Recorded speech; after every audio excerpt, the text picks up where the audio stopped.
Hello everyone and welcome back. Today we're talking about Scenes from a Marriage episode 4, and it's been 1 year since the first episode, and accepting the end is very difficult, right? I love how the tables have turned, and everything that Mira was saying to justify leaving her husband is exactly what she's saying to try and save her marriage.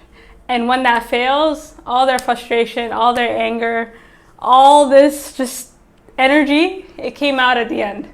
And so this was a very triggering episode. And so it starts off and Mira and Jonathon are on totally different pages, right? Like Mira is talking to her daughter. Jonathon is talking to the movers, right? He's very frustrated that these movers are late. They're not coming on time. And this is a stark contrast to a guy who, from the last episode, we saw like this house was his home. It was kind of his domain, and now he's done with it. Although it's been 2 years, I believe, so much has changed and like nothing has changed between these two. And you can see that in the furniture, right? Especially the way Jonathon is describing everything. Like everything has divided, you know, this is your stuff, this is my stuff. I put your things here. And in the last episode, there was some hope, right? Like they moved downstairs. He was still trying to make the house a home in case she came back. And now it's done. Everything's packed up upstairs, downstairs. And he's like, this is your stuff, this is my stuff. We need to sort it out. You need to sign your papers and you need to get out. And they have this conversation about this chair, this green couch that he replaced because I guess he felt it was very uncomfortable. And he just gives it to her automatically. And I think it's really funny because although it's been 2 years, they both feel the same, right? Like Mira still has the same erratic energy. She's still with Poli. Like this part kind of blew my mind. Like his name was sprinkled throughout the episode. And I guess not only had they gotten back together, they had tried to have a baby. They went through IVF. They went through counseling. And listening to that, I'm like, girl, you did more to save this relationship with this 29-year-old than you did your own husband. And Jonathon, at face front, he seems as per usual, like very rational, very like, he was very administrative throughout this episode. Like, you need to sign the papers. We need to like, this is something we have to get it over with. And I never really bought this appearance. And you can kind of see that with the couch, right? He's like, okay, like it's yours. This doesn't mean anything. And he kept trying to pretend like the things in the house didn't mean anything to him, but they obviously did. And at first it was working, right? Like they're kind of talking about their divorce. And Jonathon keeps trying to emphasize the need to sign these papers. He kind of talks about a tradition in his background or in his culture where in the past when people got divorced, it was like this humiliating procedure where they kind of like parade you in front of a group of people and you'd have to declare that you were done with this person. And once you're done, you can't look back. Like once you say you're done with this person, it's done. So the idea being divorce used to be a very humiliating procedure to make sure that you were really done with each other, right? And as he's kind of describing it, like you kind of get what he's getting at. And it is true, in the past, like divorce, you could only divorce your husband or your wife if they were doing something terrible, right? Especially if it's the woman leaving the man. Usually it has to be pretty severe. But nowadays there's no shame around it, right? It's quite easy to get divorced. And so people get divorced. And at first I was following Jonathon up until this sex scene. And this scene was chaotic for a lot of reasons. First, they did it on this couch that apparently means nothing to him. Second, it was very realistic on so many different levels. It was very real, in my opinion. Like he kind of goes down, like the way they position their bodies throughout. And as they're having sex, I thought, okay, he's definitely going back. I thought for sure he's gonna go back to her. And you can kind of feel it in her energy, right? She's like, I knew you'd come back to me. Because despite their incompatibility, there's still a lot of attraction between the two, right? And so Mira is hoping that it's this attraction that can kind of salvage this marriage that should be over. It's not until after they have sex that everything starts to unravel. And the sex scene, again, was peculiar for a lot of reasons because first he initiates it. And in the last episode, she was the one trying to seduce him, right? And so it really seemed like he gave up, right? Like he was going to rip these papers apart and be like, okay, I'm coming back to you. But that wasn't the case. And Mira was trying to pretend like everything was okay. You know, they were cuddling. Maybe we should get dinner. maybe we should do this and that. And I find it really funny that Mira was trying to be the rational person throughout this episode. Like, she was the one slowing things down. You know, why do we have to sign the papers right now? Why do we have to do this right now? Why do we have to move out of this house right now? And if you remember in the first episode, he was the one who was like, well, why do we have to do this right now? Like, what's the sense of urgency, right? And now the roles are reversed. It's Jonathan that's like, you need to sign these papers right now. You wanted this, you got this. And at first, Jonathan, I thought he had sex with her to get her to sign the papers, right? Because, you know, they had sex, they agreed to go out to dinner, and you're like, he's like, okay, girl, I need you to sign these papers so we can move on. And she just refuses to sign, right? And so it was kind of like a joke, right? It was a bit funny watching her try to be the voice of reason when the reason that they're here is because of her.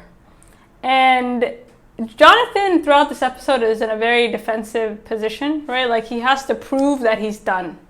Because Mira's logic at first, like, she can't accept that the marriage is over. So she's under this sort of idea that he doesn't actually want it to be over.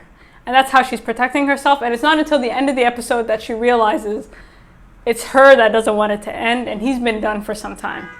So she's kind of, it seemed like she was trying to call his bluff. And so he tries every which way to prove to her that he's done. And one of the ways he tries is through their daughter, Ava. And her daughter, I guess she has attachment issues, because on the phone she was saying, like, are you sure my stuff is packed? Are you sure my stuff is packed? And it seems like she has this attachment to her things because she probably doesn't want to lose anything else. She's about to lose her parents, it feels like. And they have this conversation about, you know, why, like, neither one of them have talked to their child about the fact that they're separating. So this is probably causing their child a lot of anxiety. And second, they have this, like, conversation about how do you prepare children or people for divorce, right? Like, it's such a natural part of life. And if people need to understand that you fall in love and you fall out of love, and it's okay, you know, it happens. And it is true. I wish there was a way, I wish people could kind of prepare you for, there was a way to prepare you for divorce, because I feel like a lot of the reason people don't want to get married nowadays is because they feel like, what if I picked wrong? Or what if I lose? You know, because there's so much shame around divorce. And the reality is a lot of us will pick wrong the first time. And so it's okay, you can do it again. But nobody tells you that, right? Like, there's so much pressure to get it right the first time. And you just feel like, okay, if I don't get it right, then I messed up. You know, it's like unforgivable. And that's really sad. And that stigma with divorce, it still exists. And you know, there's a reason why people are waiting much later to get married, right? And a lot of it might be fear, to be honest. Like, fear, like, you know, this will ruin my life, this one decision. And it's fear that keeps you from moving forward, right? It's like, okay, you made the wrong decision, but it's not the end of the world. But I think what's worse is that people are not really willing to try anymore. And so I did appreciate that little back and forth that they had. And as Jonathan is listening to Mira describe love and the loss of love, he doesn't really buy it, right? He's like, what kills people is the in-between, like not knowing if something's over or if it's still continuing, which is true, right? Like, you have to kind of rip the Band-Aid and accept things as they are. And he's never fully buying it. And Mira, every time she gets to a point where you want to sympathize with her, she kind of, she drops information that makes it impossible. So she kind of confesses during their back and forth that she lost her job. And this is a massive piece of information, because even before she dropped this information, there were a lot of hints, right? She just got back from a meeting with her boss. They were talking about budgeting, right? She hadn't transferred the money for their daughter's ballet, and she was like, $2,500. And this was really funny because, like, her reaction to money before she dropped this information was so laissez-faire, right? Like, she was just so like, oh, you know, I'll take care of you. Money's just an object. Money's just a thing. And now she lost her job. The fact that she lost her job, coupled with the fact that she lost her boyfriend, suggests that she doesn't actually want him. She needs him, right? And so this is survival that she's coming back to him. And as she was describing how she lost her job, a few things came to her mind. So first thing is London. So she didn't move to London.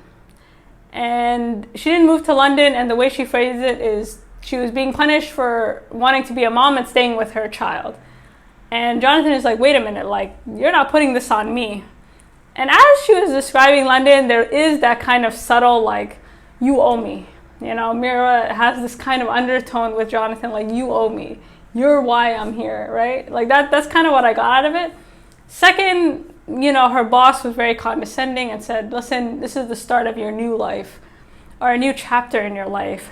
And this is the type of shit she was telling Jonathon, right? Like, this is going to be good for you. This is going to be amazing. Like, you're going to go find somebody. You're not going to be lonely anymore. And her boss is basically saying the same thing to her. And the pressure of Mira's job, you know, Mira and Jonathon, they don't think the same. And I think that's why they don't understand each other. So Mira is in a very high position. She's in the corporate world. She's had to, like, think like a man, like, throughout her career.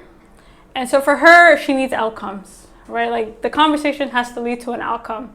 So every time Jonathon talks about his feeling or therapist, she shuts down because she doesn't really see any purpose in this, right? Like, in the work environment that she's been in, everything is, there has to be a reason for everything. You need to get to your point, right? And so Jonathon, and I think that's a lot of the reasons they don't understand each other, is because they have different ways of communicating, and so they can't see each other's message clearly, right? Like, Jonathon is an academic.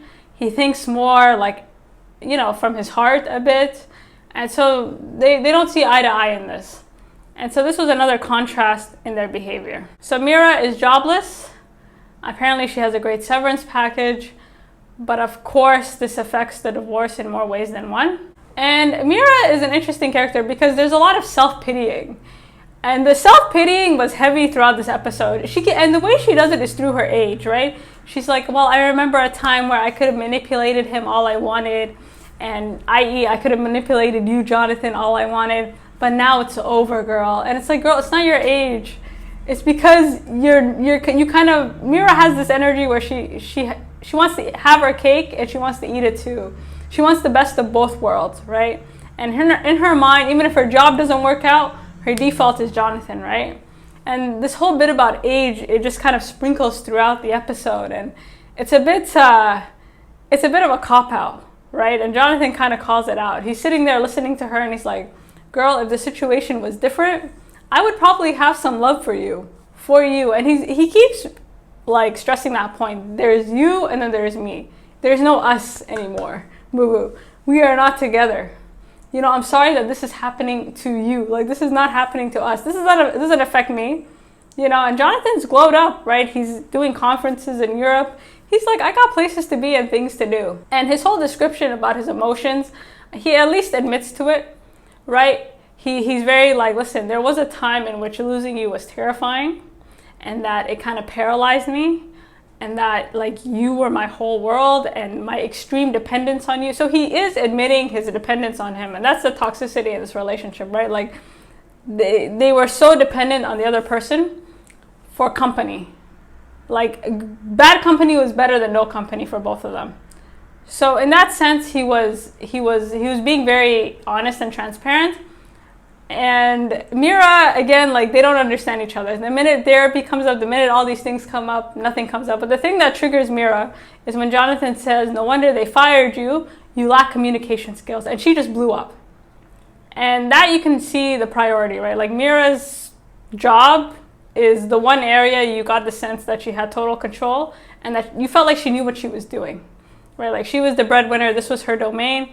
If nothing else, like, this kept her stable.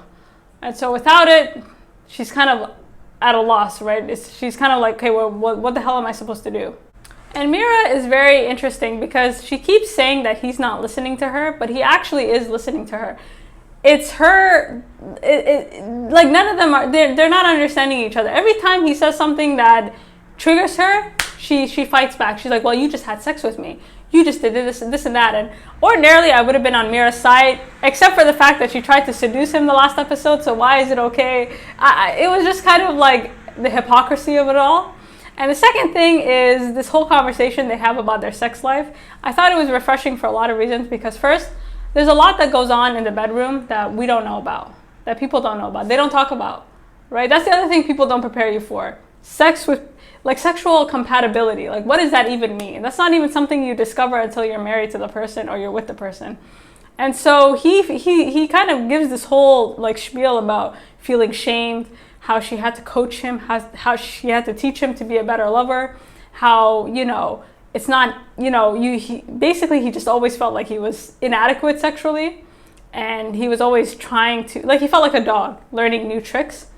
And she kind of admits, I don't even find you sexually attractive anymore. And this whole conversation about sex is good because people, like, sexual compatibility, no one is bad and no one is good, right? It's just described to us as this thing where, okay, the only purpose of sex is to have children, right? There's no other function. You're not actually supposed to get pleasure out of it, you know, and a lot of cultures make that very clear. And Jonathon comes from a very conservative culture, so for him, sex in itself, like the word, is probably triggering, you know, let alone all the words that Mira was spewing out.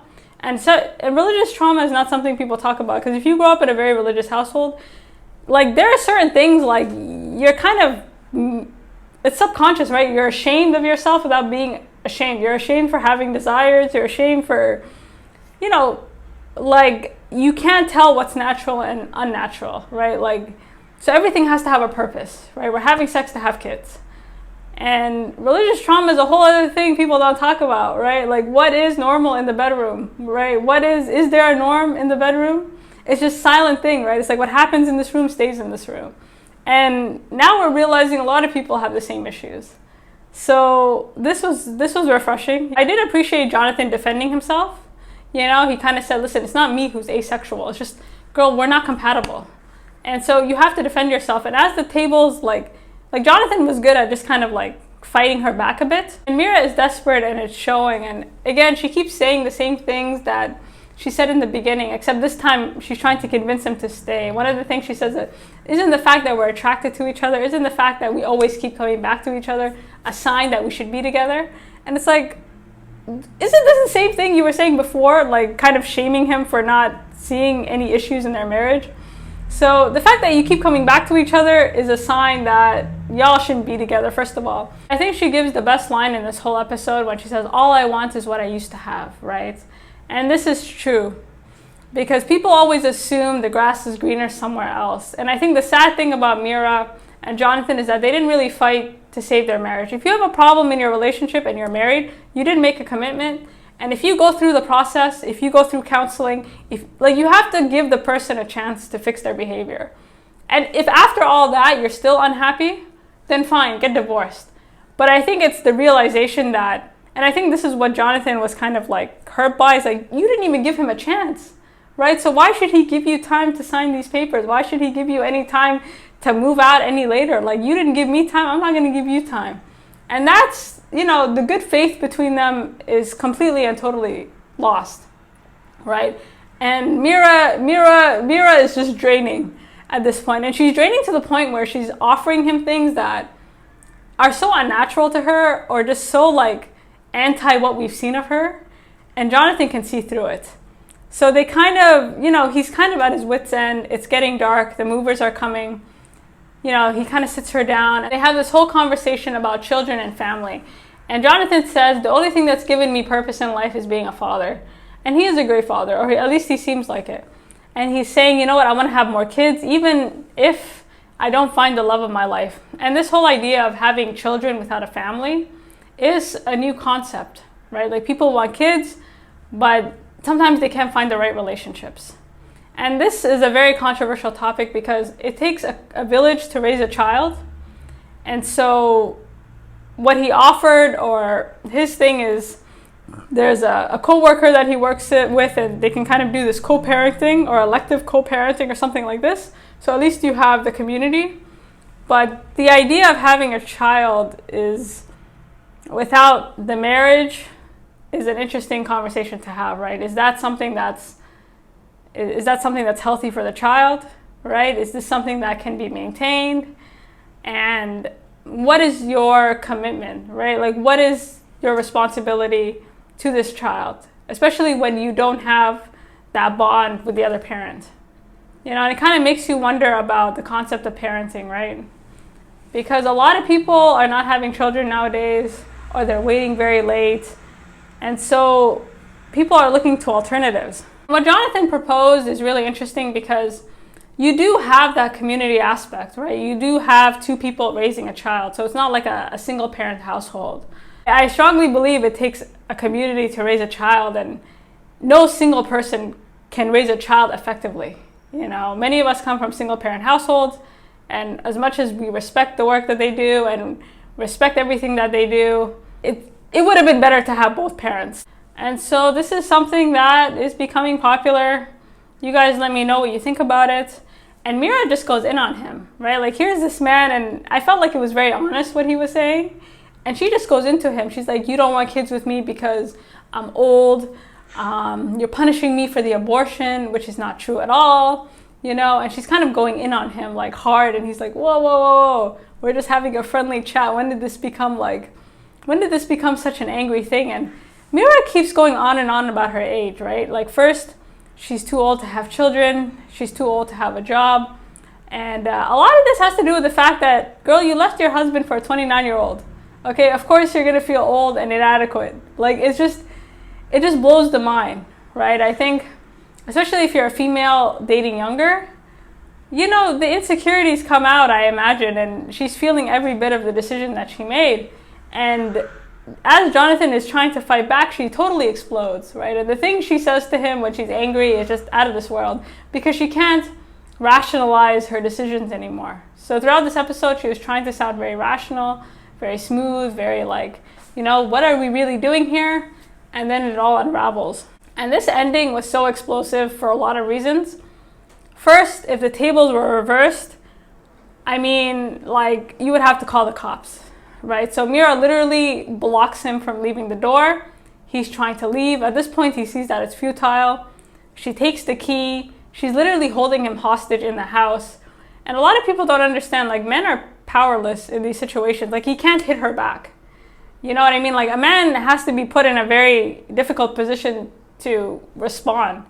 And even when he hit her back, like, you could see it took one blow and she was down.